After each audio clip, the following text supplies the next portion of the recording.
hari ini melayangkan langsung nih somasi kedua kepada Dewi Persik. Ya, oke, thank you sebelumnya rekan-rekan media yang memang dalam hal ini khususnya Afrika dan tim ya. Saya ingin sampaikan beberapa hal yang update yang memang saya bisa sampaikan. Yang pertama itu saya sudah melayangkan somasi kedua dan terakhir kepada Dewi Persik tertanggal hari ini, yaitu tanggal 7 Maret 2024 tadi sekitar pukul 14 jam 2 siang dan 3 siang, dan itu diterima oleh asprinya oleh Dewi Persik. Dan yang kedua tadi saya juga membacakan terkait dengan dugaan pasal-pasal yang terpenuhi atas apa yang klien saya memang sudah alami ya. Dalam hal ini sambil menunggu saya mencari tentang pasal-pasalnya, sebentar saya bacakan. Intinya saya di sini meminta kepada Dewi Persik untuk dapat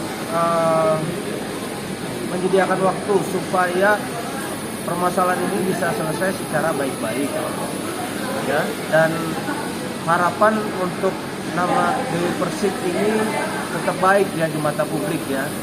Dan yang menjadi concern saya di sini adalah bahwa terkait dengan apa yang kami agendakan hari ini, kami akan tetap lanjutkan apabila tidak mendapat respon dari Dewi Persik. Dan terkait dengan hal ini mohon menjadi atensi Dewi Persik ya, yaitu pertama ancaman pasal-pasal untuk Dewi Persik, yaitu pasal 310 ayat 1 KUH pidana menyebutkan barang siapa sengaja menyerang kehormatan atau nama baik seseorang dengan menuduhkan sesuatu hal yang maksudnya terang supaya hal itu diketahui umum, diancam karena pencemaran dengan pidana penjara paling lama 9 bulan atau pidana denda. Junto pasal 27 ayat 3 Undang-Undang ITE menyebut melarang setiap orang dengan sengaja dan tanpa hak. Sekali saya tekankan ya, melarang setiap orang dengan sengaja dan tanpa hak mendistribusikan dan atau mentransmisikan dan atau membuat dapat diaksesnya informasi elektronik dan atau dokumen elektronik yang memiliki muatan penghinaan dan atau pencemaran nama baik. Junto pasal 14 ayat 1 Undang-Undang Nomor 1 Tahun 1946, barang siapa dengan sengaja menyiarkan berita atau pemberitahuan bohong dengan sengaja menerbitkan keonaran di kalangan rakyat dihukum dengan hukuman penjara setinggi-tingginya 10 tahun. Nah, di sini materi yang saya ingin sampaikan di dalam saat ini saya dapat sampaikan adalah pertama, yaitu Dewi Persik sudah menyebut-nyebut suatu institusi TNI, dalam hal ini Persib ya. Terus kedua, Dewi Persik ini sudah menyampaikan body shaming atau pasal-pasal terkait dengan adanya suatu ujaran kebencian yang istilahnya itu tidak baik untuk didengar oleh masyarakat. Nah, yang menjadi atensi saya di dalam saya memperjuangkan hak-hak Mbak Tessa Mariska di sini adalah mengedukasi masyarakat.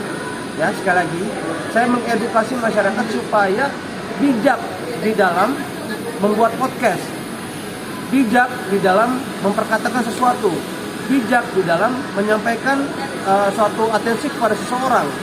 Nah, ini yang menjadi fokus saya, sehingga masyarakat bisa teredukasi dengan baik terkait dengan apa yang kita perjuangkan saat ini. Bang, berarti somasi pertama nggak ada tanggapan ya dari pihak DP sendiri? Betul sekali. Melayangkan somasi kedua dan ini terakhir Bang, artinya betul sekali. Apabila ini nggak ada tanggapan, proses hukum langsung diambil atau seperti apa? Ya, apabila memang hal ini tidak diindahkan, otomatis saya akan mengambil sikap tegas untuk dapat melaporkan yang bersangkutan itu terkait dengan pasal-pasal yang memang sudah diduga saudara Dewi Persik telah penuhi. Kurang lebih seperti itu, dan saya akan melaporkan ke Polda Metro Jaya. Bang, apa mungkin yang menurut Abang statement Dewi Persik mengandung unsur pencemaran baik atau penghinaan? Dari statement yang mana mungkin? Ada berapa poin yang Abang sudah rangkum nih?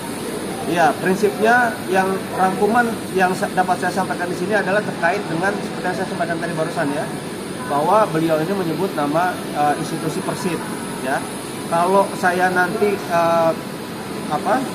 Masnya nanti bisa dengarkan terkait dengan adanya keterangan terkait dengan Persib itu, nanti saya akan coba kasih Mas dengar ya. Terus kedua, ini kan adalah institusi yang memang TNI, dan di situ ada isi atau pembicaraan podcast antara Dewi Persik dengan netizen yang memang dia mungkin karena euforia pada saat itu dia menjawab, sehingga prinsipnya Dewi Persik ini tidak bisa atau mungkin berkata terlalu luas atau menunjuk kepada satu orang atau bagaimana. Saya juga harus diklarifikasi terkait hal ini dengan siapa, yaitu dengan Dewi Persik sendiri. Jadi ini kan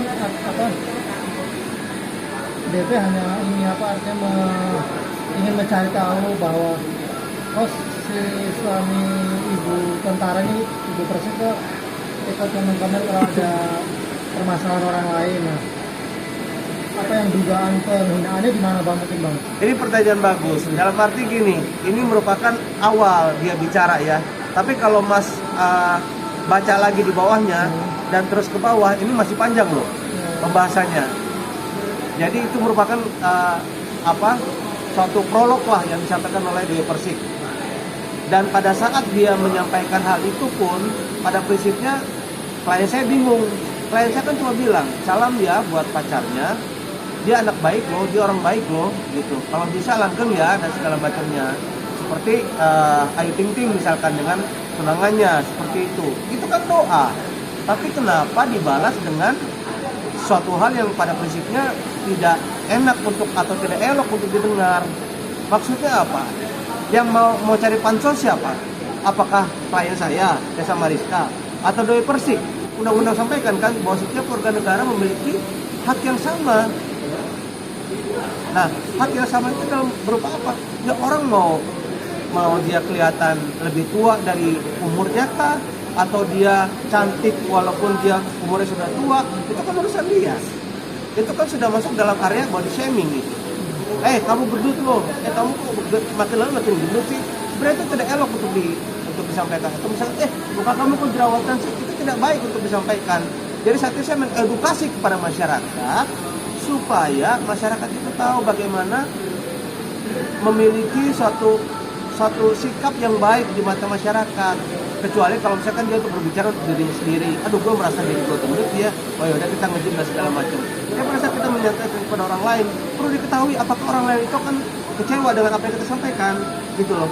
Harus kita tahu juga bahwa waktu kita ngomong seperti itu, apakah orang itu sangat ini ya, maksudnya sedih ya untuk disampaikan seperti itu. Nah, ini yang terjadi pada klien saya, Desa Mariska. Dia keberatan dengan apa yang disampaikan oleh Dewi Persik.